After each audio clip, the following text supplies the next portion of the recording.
యేసుని ఎదుర్కొనే అంత బలం రావాలా? అంత బలం కావాలా?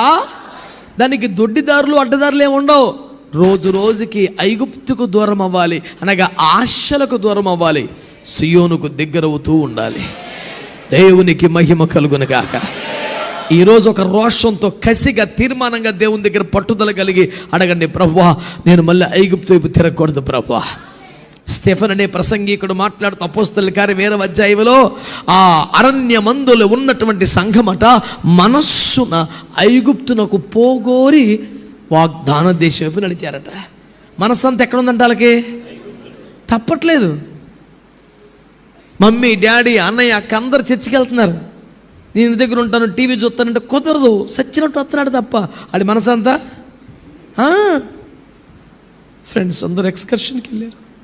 ఈ ఒక్క సండే కదా మమ్మీ, చిన్నప్పటి నుంచి చర్చికి వస్తున్నారు కదా, సండే నెక్స్ట్ కూడా వస్తుంది, మళ్ళీ ఎక్స్కర్షన్ రాదు ఫ్రెండ్స్తో.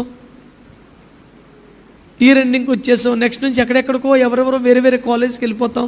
ప్లీజ్ మమ్మీ ఒక్క సండే నోరు మూసుకొని బయలుదేరి పనికి వెళ్ళమని చర్చి బలా. చర్చికి వచ్చారే కానీ మనసంతా మాస్ని ఇంకా టీవీ దగ్గర ఉన్నామేంటారా, ఎక్స్కర్షన్కి వచ్చేసాం. వాళ్ళు ఇప్పుడు అక్కడ ఫోటోలు దిగుతుంటారు, చక్కగా ఫ్రెండ్స్ అందరూ ఆడుకుంటూ ఉంటారు. నేను ఒక్కదాన్ని ఇక్కడ ఉన్నాను. పోయింది, ఫలితం ఏమీ లేదు, మొత్తం 0. ఈ రోజున నిన్ను తప్ప ఇంకేమీ కోరుకొని ఒక మనసు నాకు ఇవ్వయా, నీ మీద దృష్టి నిలిపే ఒక మనసు నాకు ఇవ్వ. నిన్ను తప్ప ఏది నా కళ్ళల్లో పెట్టుకోకుండా జీవించే కొరపేవు. సిన్సియర్గా, సీరియస్గా నువ్వు చేయవలసిన ప్రార్థన అది. బలం ఎలా వస్తుంది?